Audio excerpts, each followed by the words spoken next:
चल के कहते सुभान अल्लाह, तो से कहते या रसूल अल्लाह, मुस्कुराना भी नबी की सुन्नत है, मुस्कुराना भी नबी की सुन्नत है, मुस्कुरा कर सुने का भी सवाब मिलेगा। बचन के कहते सुभान अल्लाह के जारे महीने वाला चलो हाई के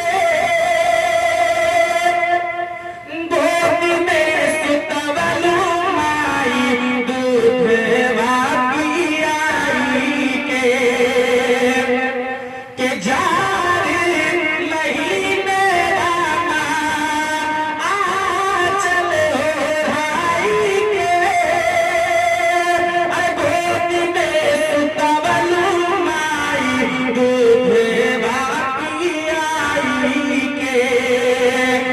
जागी जागी गाए बिहनवा हो, कि जागी जागी गाए बिहनवा हो, नए वासनी बरसे पाई भी न सोना घर अंगनवा हो, नए वासनी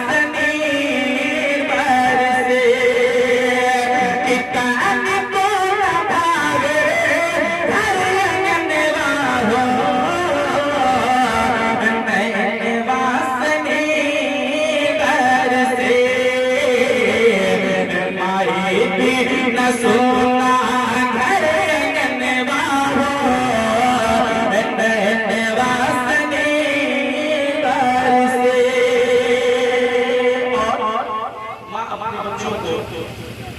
दूध की शक्ल में खून पिलाकर कभी उस खून का कर्ज नहीं मांगी, उस दूध का कर्ज नहीं मांगी। शायद क्या कर रहा है शेर बुलाया बचन के पहले से सुभान अल्लाह के दूध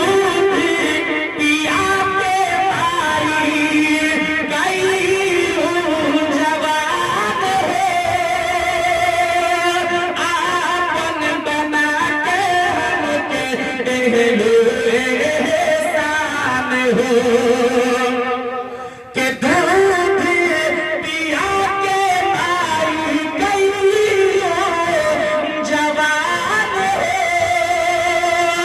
आपन बना के हमके देहलो एहसान हो, कि कैसे भूल तोहार कैसे भूल तोहार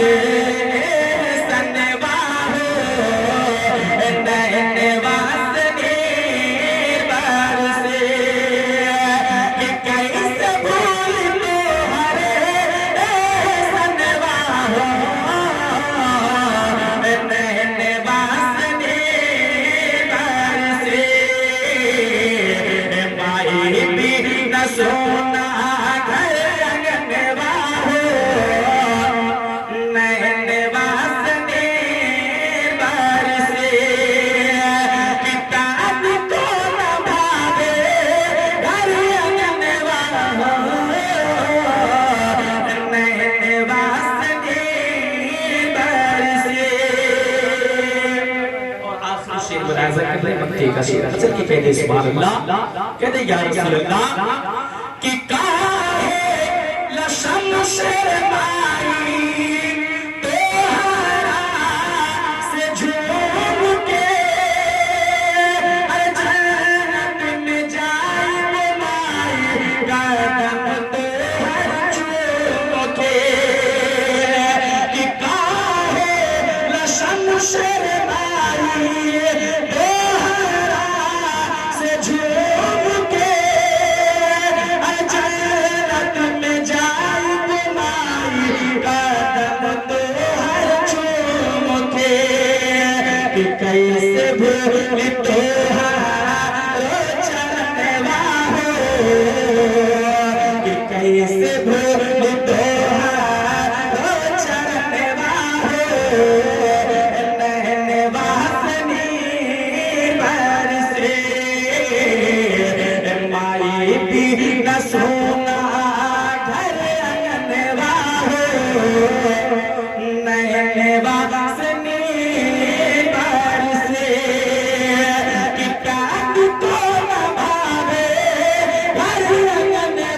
हो नैन वासनी बरसे। बड़े बड़े मकसद ये है वो सत्ता खालिक़े कायनात ने अपने नबी को तमाम विश्व के लिए महान कलंकारी बना कर भेजा और कुरान मुक़द्दस में इरशाद फरमा दिया वमा अरसलनाका इल्ला रहमतल लिल आलमीन। ए मेरे महबूब मैंने आपको तमाम आलमीन के लिए रहमत बना कर भेजा। बोलिए सुभान अल्लाह। जो नबी संपूर्ण कायनात के लिए रहमत बनकर के आया होगा वो तोड़ने वाला नहीं बल्कि टूटे हुए हृदय को प्रेम से जोड़ने वाला होगा। तो याद रखिएगा हमें और आपको चाहिए कि अपने नबी से मोहब्बत करे जिस कदर वो अपने नबी पे दरूद पढ़े। इसलिए नबी की मोहब्बत ही ईमान की असल है। अगर इसमें खामी और सब ना मुकम्मल आला हज़रत इमाम अहमद रज़ा खां फाज़िले बरेलवी ने जब इश्क़े रसूल में डूबकर अपने कलम को उठाया नबी के इश्क में डूबकर क्या ही खुद लिखते हैं वह क्या जुदो करम है शहे बता तेरा, वह क्या जुदो करम है शहे बता तेरा, नहीं सुनता ही नहीं मांगने वाला तेरा, फर्श वाले तेरी शौकत का उन्हों क्या जाने, खुश रवा अर्श पे उठा है फरेगा। और हुजूर नकीबुल औलिया पीरे तरीक़त रहबरे शरीयत डॉक्टर जौहर शफियाबादी ने जब इश्क़े रसूल में डूबकर अपने कलम को उठाया तो क्या ही खुद लिखते हैं कि ज़मीन से पहले फलक से पहले मलक के वहमो गुमा से, ज़मीन से पहले फलक से पहले मलक के वहमो गुमा से पहले हमारे आका का नूर चमका ज़हूर कोनो मका से। खुदा ने उनको बनाया अफजल, खुदा ने उनको बनाया अफजल, नबी कामिल रसूल, खुदा ने उनको बनाया अफजल, नबी कामिल रसूल अकमल, इमाम अव्वल इमाम आखिर तमाम वहमो दुआ से। तो हमें और आपको चाहिए कि अपने नबी की इत्तबा करे, नबी की पैरवी करे और शरीयत पे चलने की कोशिश करे। वो सारबन सत्ता खालिक़े कायनात ने उस पावन पवित्र नए प्रधान पुरुषमयी पवित्रतम कुरान के पवित्र पंक्तियों में उद्घोष कर दिया और अपने नबी के शान को इरशाद फरमा दिया वमा अरसलनाका इल्ला रहमतल लिल आलमीन। ओ मेरे मित्र मैंने आपको संपूर्ण ब्रह्मांड हेतु महान कलंकारी बनाकर भेजा। वही कुरान मुक़द्दस जो तमाम उलूम में दीन व दुनिया का मकसद मुनव्वा है, इंसानी जिबली फितरी सदाकतों को जगमगाता हुआ इंसानों में मोहब्बत, मरव्वत, मुरासमत, इख़वत और भाईचारगी का दर्स देता है। यही वजह है कि इस्लाम कभी समाज को तोड़ता नहीं है बल्कि टूटे हुए हृदय को प्रेम से जोड़ता है। इस्लाम doesn't disintegrate but integrates all broken heart with love. Islam is to save everyone from every society. It is a peculiar feature. It doesn't discriminate any caste, race and reason. It teaches us to be one in every aspect of life. It grants peace and prosperity. Our Prophet Muhammad sallallahu alaihi wasallam was chosen by Allah to deliver his message of peace to humanity for every creation in this world. अगर हम safari चाहते हैं, तरक्की चाहते हैं तो नबी की सीरत को अपना सीरत बनाइए, नबी के किरदार को अपना किरदार बनाइए। महज तकरीर सुनने से फायदा हाथ आने वाला नहीं है। रात भर तकरीरें होती रहे, आप सुनते रहे, लेकिन इल्म के एतबार से अगर आप अमल ना करें तो सब रायगा है, सब बेकार है। गौर कीजिएगा, महज तकरीर सुनने से तो फायदा हाथ आने वाला नहीं है। अगर आप तकरीर सुनते हैं तो मकसद क्या है, आप शरीयत सीख रहे हैं, आप तरीक़त सीख रहे हैं, आप क़वानीन को सीख रहे हैं, इस्लाम के सिस्टम को सीख रहे हैं, इस्लाम की जानकारी को आप इकट्ठा कर रहे हैं। तो उलमा आते हैं, बताते हैं, आपके सामने दीन की हजारों बातें रखते हैं। लेकिन बड़ी अफसोस की बात है, कहने का मकसद ये है, बड़ी अफसोस की बात है, हम सुन्नी मुसलमान हैं, हम मुसलमान हैं, नबी से इश्क मोहब्बत करने वाले हैं। हम मुसलमान जितना कॉन्फ्रेंस, जुलूस, मिलाद की महफिल के इनेकाद करते हैं, इस महफिल में जलसे में हजारों तादाद में, लाखों तादाद में लोग पार्टिसिपेट होते हैं। बड़ी अफसोस की बात है कि काश एक बंदे मोमिन, एक मुसलमान हर कॉन्फ्रेंस, हर जलसे, हर मिलाद से हजारों बातों को छोड़कर, गौर कीजिएगा, एक बंदे मोमिन, एक मुसलमान अगर किसी महफिल में शिरकत करता है, किसी कॉन्फ्रेंस या इज्तिमा में बैठता है, तकरीरें सुनता है, उलमा की बयानात को सुनता है, काश एक बंदा काश मुसलमान हर जलसा से, हर प्रोग्राम से, हर मिलाद से, उलमा की हजारों बातों को छोड़कर सिर्फ हर महफिल मिलाद, हर जलसे से, हर मिलाद से सिर्फ एक इल्म सीखकर अगर उस पर अमल करना शुरू कर देता तो यूं ही हमारे समाज से कितनी बुराइयां खत्म हो जाती। लेकिन बड़ी अफसोस की बात है, हम महज तकरीरें सुनते हैं लेकिन अमल करने की कोशिश नहीं करते हैं, तो हम खसारे में हैं, नुकसान में हैं। इल्म है तो इल्म के एतबार से अमल क्या है, जरूरी है। कितने चोगे फट गए, कितने मैं बदल गए, ना बदला तो मुसलमानों का जमीन नहीं।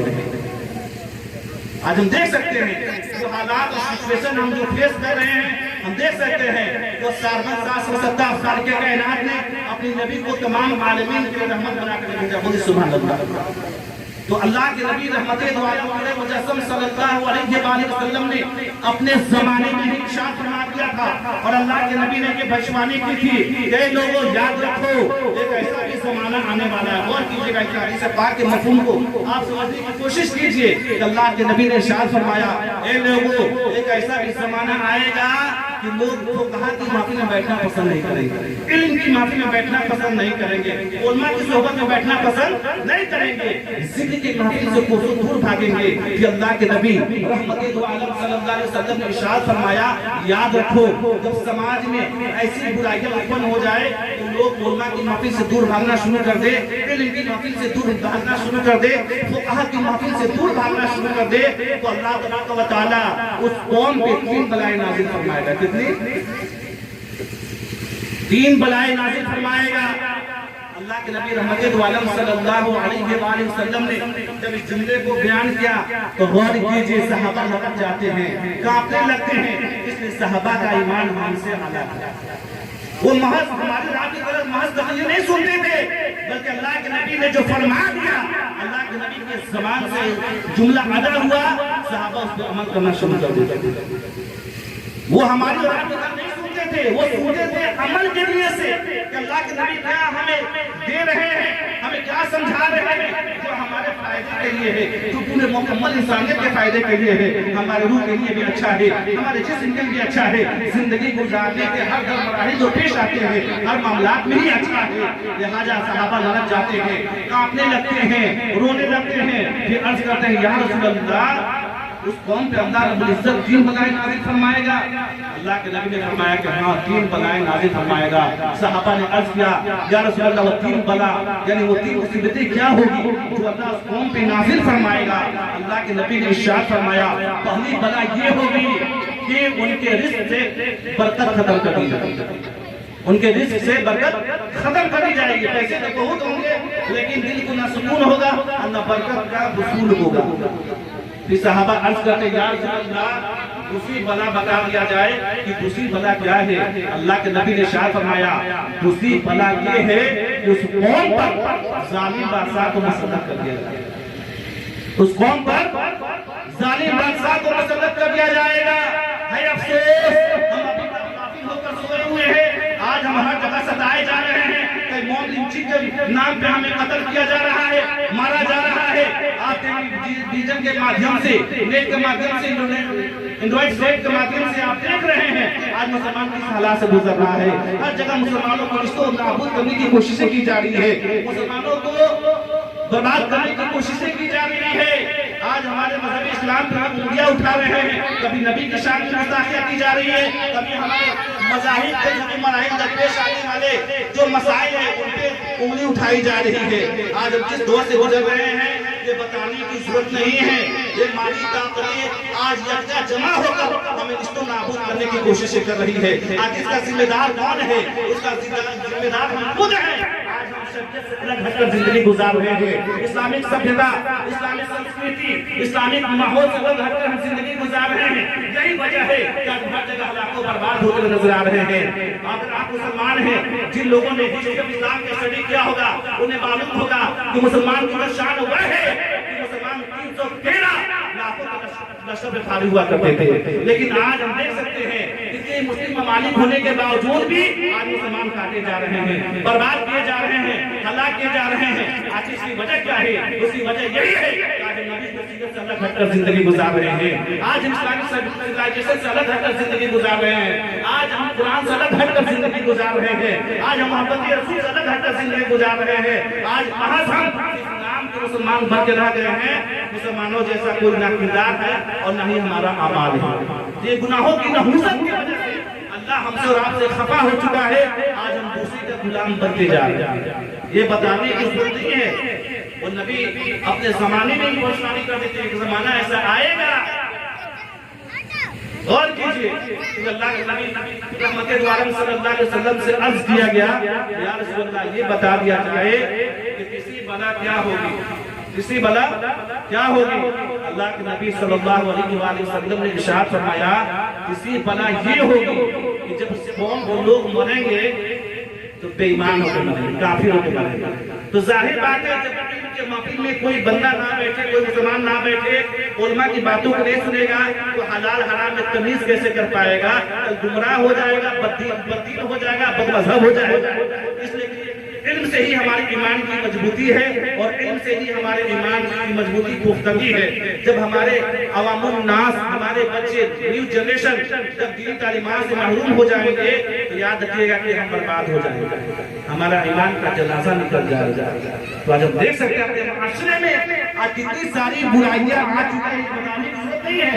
हम महज नाम के मुसलमान बन के रह गए, मुसलमानों जैसा हम वो कौन से हैं, लेकिन आज अपने दीन से दूर हटकर जिंदगी गुजार रहे हैं। महज नाम के मुसलमान बनते जा रहे हैं, काम के मुसलमान नहीं है। तो हमें रात को चाहिए कि नबी के किरदार को अपनाएं, नबी के कैरेक्टर को अपनाएं, नबी की जिंदगी हमारे बेहतर बनाए। बोले सुभान अल्लाह। वो साल 570 खालिक कायनात ने सृजन रीत को करवाने को मर्यादा को प्रतिष्ठित करने हेतु उस नबी के बारे में इरशाद फरमा दिया, उस नबी के शान को बयान किया। of our Prophet Muhammad sallallahu alaihi wasallam is given to us. By this you can understand what is real Islam. कि नबी की जिंदगी तुम्हारी बेहतर नमूना है। बोले सुभान। नबी की जिंदगी तुम्हारी बेहतर नमूना है। नबी की जिंदगी को देखो, नबी को समझो, नबी के किरदार को अपनाओ, नबी के रसूलों को अपनाओ, तब जाकर हम दुनिया में भी कामयाब हो सकते हो, आखिरत में भी कामयाब हो सकते हो। हम देख सकते हैं कि सहाबा ने नबी के सीरत को अपनाया, नबी के किरदार को अपनाया, नबी के रसूलों को अपनाया। और ये सहाबा ने नबी के किरदार को अपनाकर, नबी के तरीके को अपनाकर, नबी के रसूलों को अपनाकर ये सहाबा ने अपनी ईमान को मुकम्मल कर दिया। बोले सुभान अल्लाह। शुहदाए करबला ने नबी के सीरत को अपनाया, नबी के किरदार को अपनाया, नबी के रसूलों को अपनाया, तो शुहदाए करबला ईमान में मुकम्मल हो। हम देख सकते हैं कि औलिया की जमात में खसत इलाही के बट्टी में तबकर, जिक्र इलाही के बट्टी में तबकर और इसके रसूल का जान पीकर इन्होंने नबी के सीरत को अपनाया, नबी के आदर्श को अपनाया, नबी के किरदार को अपनाया। ये औलिया की जमात जब खसत इलाही में डूबकर, अल्लाह के खौफ में डूबकर, जब खसत इलाही में डूबकर जब अपने ईमान को इन्होंने मुकम्मल कर लिया, इसके रसूल का जान पीकर जब इन्होंने अपने ईमान को मुकम्मल कर लिया, हम देख सकते हैं कि गौसे आजम बनकर चमका, कोई मखदूमे को छोटा बनकर चमका, तो सरकारें वाली से पाक बनकर चमका। और जिस जगह पे ये औलिया की जमात नजर आ रही है, आज भी खुदा के रहमत को बांटते नजर आ रहे हैं। निस्बतों के किरण से है रोशन जहां, एक चांद भी चाहिए चांदनी के लिए, ना सके कुछ दामन में जौहर मगर दर्द चाहिए बस आदमी के लिए। तो हमें आपको समझनी चाहिए। और ये दुनिया बातें तो बहुत से बातें की जाए, बातें खत्म हो जाए, बातें खत्म होने वाली नहीं है। वक्त टाइम का ख्याल करते हुए इस जुमले को आप समझने की कोशिश कीजिए कि मैं क्या समझाना चाह रहा हूँ। गौर कीजिए, अल्लाह रब्बुल इज्जत ने 1,24,000 तुम बेश पैगंबरों को दुनिया में भेजा। आखिर क्यों? आखिर क्यों 1,24,000 बेश पैगंबरों को, मुस्लिम को अल्लाह ने दुनिया में मबूस फरमाया? आखिर क्यों? हमारी हिदायत के लिए। बोलिए सुभान अल्लाह। हमारी हिदायत के लिए औलिया को भेजा। किसके लिए? हमारी हिदायत के लिए। उलमा को भेजा किस लिए? हमारे हिदायत के लिए। कि ऐ उलमा की जमात, ऐ मुस्लिम की जमात, ऐ अंबिया की जमात, ऐ औलिया की जमात, इन अज्ञानी मानव को समझा दिया जाए कि इस दुनिया के बाद एक आखिरत की भी दुनिया है, इस दुनिया के बाद एक और दुनिया है, ताकि इन अज्ञानी मानव को और इस दुनिया के इंसानों को यह बात समझा दिया जाए कि खालिक़े कायनात ने यूं ही पैदा नहीं किया है, बल्कि खालिक़े कायनात ने एक मकसद के मातहत इंसान को पैदा किया है। पहले तो जिंदगी दी जाएगी, जिंदगी के बाद फिर मौत आएगी। समझा दिया जाएगा इसको, इंसानों को समझा दो। अल्लाह किससे मुखातिब हो रहा है? अनबिया की जमात से, मुस्लिम की जमात से, औलिया की जमात से। इंसानों को वाज़ेह तौर पे शरीयत सिखाओ, शरीयत बताओ, शरीयत के अहकाम को खोल खोल कर बयान करो, ताकि इन अज्ञानी मानवों को समझ में आ जाए कि जिंदगी क्या है, मौत क्या है और आखिरत क्या है, ताकि समझ में आ जाए। तो इनसे अल्लाह मुखातिब हुआ और ड्यूटी पे लगा दिया कि 1,24,000 पैगंबरों को दुनिया में भेजा।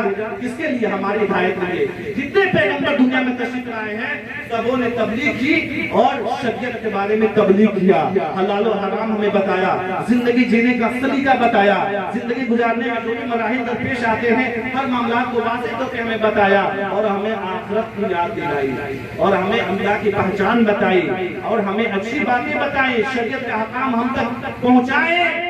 तो गौर कीजिए, अल्लाह मुखातिब हो गया कि अनबिया की जमात, मुसलिम की जमात, ज्ञानी मानवों को समझा दिया जाए कि खालिक़े कायनात ने यूं ही पैदा नहीं किया है, बल्कि मकसद मातहत खास के तहत पैदा किया है। पहले तो जिंदगी दी जाएगी, यानी लोगों को समझा दिया जाए कि पहले खालिक़े कायनात ने जिंदगी दी, जिंदगी के बाद फिर तुम्हें मौत आएगी, मौत के बाद सबों को कब्र में दफन किया जाएगा, और एक वक्त ऐसा आएगा कि फिर कब्रों से तुम्हें निकाला जाएगा। कब्रों से निकलने के बाद तुम्हें रब के समुच उपस्थित भी होना होगा, और रब के समुच उपस्थित होने के बाद अपने पाप पुण्यों का हिसाब किताब देना होगा। यानी मकसद हयात को भी खालिक़े कायनात ने वाज़ेह कर दिया। मैं आपको बताता चलूं, मकसद हयात जो है और फलसफे तख्लीक़े कायनात और तख्लीक़े इंसान जो है, इंसान को बनाया गया किस मकसद के मातहत बनाया गया, इसको भी समाप्त फरमाइए। हर चीज में एक पहलू पोशीदा है। मैक बनाने वाले इंसान ने ये सोचकर मैक बनाया तो ऐसा यंत्र बनाई जाए कि आहिस्ते बोली जाए, आवाज दूर तक जाए। बोले सुभान अल्लाह। अल्लाह ने कोई भी चीज को बिना मकसद पैदा नहीं किया। एक मच्छर को भी, खटमल को भी बनाया है, उसमें भी कोई मसलहत है, और खुदा की हर मसलहत हम समझ नहीं सकते हैं। बिला शुबह जब अल्लाह ने किसी शय को बिना मकसद पैदा नहीं किया है, तो खालिक़े कायनात ने अगर इंसानों को बनाया उसमें भी तो कोई मकसद है। बिला मकसद तो अल्लाह ने पैदा नहीं किया। एक मच्छर को भी अल्लाह ने बनाया है तो भी मकसद की मातहत है। अगर हम जंगल में जड़ी बूटियां देखते हैं तो बहुत ऐसे साइंटिस्ट रिसर्च करके उसी मेडिसिन को बनाए जिससे हमारा इलाज चलता है। बहुत ऐसे जंगली घास फूस पौधे हैं जिनको हम जंगली बोलकर छोड़ देते हैं, बल्कि वो भी किसी मर्ज की दवा है। वहां तक हमारी रिसाई नहीं है, हम उसको जंगली घास जंगली बूटी का छोड़ देते हैं। और साइंटिस्ट ने जहां रिसर्च किया उन्हीं जंगली बूटी के द्वारा मेडिसिन इस्तेमाल करके हम शिफा पाते हैं। तो पता ही चला कि कोई विषय, कोई भी चीज को खालिक़े कायनात ने बिना मकसद पैदा नहीं किया है। तो खालिक़े कायनात ने इंसानों को भी बनाया तो एक मकसद के मातहत बनाया, एक मसलहत के मातहत बनाया। तो ये कैसे पता चलेगा अल्लाह का मंशा क्या था, अल्लाह की मर्जी क्या थी? तो वो सारभम सात सत्ता खालिक़े कायनात ने उस पावन पवित्र प्रणय प्रधान पुरुषमयी परंपरागत पवित्र कुरान के पवित्र पंक्तियों में ध्वस्त कर दिया और इरशाद फरमा दिया, वमा खलक़तुल जिन्न वल इंसा इल्ला लियअबुदून। I haven't created jinn and इंस बट वर्शिप टू मी। हमने इंसान और जिन्नात को इबादत के लिए पैदा किया। बोलिए सुभान अल्लाह। यानी मकसद हयात को भी बता दिया। क्या ज्ञानी मानो सुन लो, अल्लाह ने हमें मकसद हयात को भी बता दिया, फलसफे मौतो हयात के फलसफे को उजागर कर दिया और आया कर दिया, जाहिर कर दिया, वाज़ेह तौर पे एक मुख्तसर अंदाज में समझा दिया कि हमने जिन्नात और इंसान को इबादत में पैदा किया। तो पता ये चला कि अल्लाह का मकसद है अल्लाह की इत्तबा की जाए, अल्लाह की इबादत की जाए, कार्य खैर की जाए, नेकियों काम की जाए। इसलिए दुनिया आखिरत की खेती है, जैसा हम यहाँ पे अमाल करेंगे वहाँ पे आखिरत में हमको मिलेगा। तो ये हमारा मकसद होना चाहिए कि इबादत, इसलिए जिंदगी चंद रोजा जिंदगी है। हम आज हैं कल रहें या ना, इसकी कोई गारंटी नहीं है। हो सके अभी जल्द आए हम लोग जमीन में दफन हो जाए, इसकी कोई गारंटी है? हमसे और आपसे तो बेहतर कुर्बानी का बकरा है, उसको हम लोग डेट तारीख फिक्स कर सकते हैं कि कहना तारीख को ज़बह, लेकिन हमारी पल की खबर नहीं है। हो सकता है बोलते बोलते रूह निकल जाए। तो गौर कीजिए, सब ठाट पर रह जाएगा जब रात चलेगा बन जाएगा। जीवन मनन से कठिन है जो हर प्रेम का खेल, कच्चा सरसों पेड़ का खाली भी ना तेल। सिर्फ नाम के मुसलमान हम बनकर रहेंगे, कोई फायदा आने वाला नहीं है। अगर मुसलमान हैं तो हमारी सोच, हमारी फिक्र, हमारे अमाल, हमारे किरदार, हमारी गुफ्तार, हमारे फिक्र, हर चीज शरीयत के मुताबिक होनी चाहिए। तब हम साहिब ईमान है, मुकम्मल ईमान वाले हैं और दुनिया में भी कामयाब है और क्या है आखिरत में भी कामयाब है।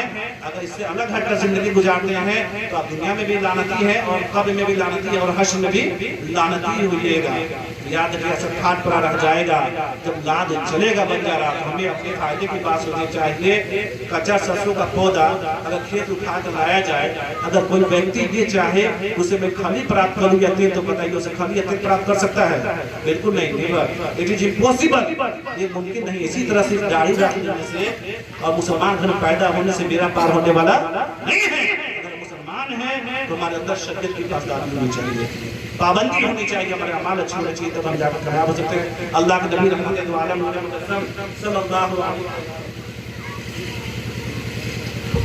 अस्तगफिरुल्लाह रब्बल बराया, अस्तगफिरुल्लाह बताया, अस्तगफिरुल्लाह बताया, अस्तगफिरुल्लाह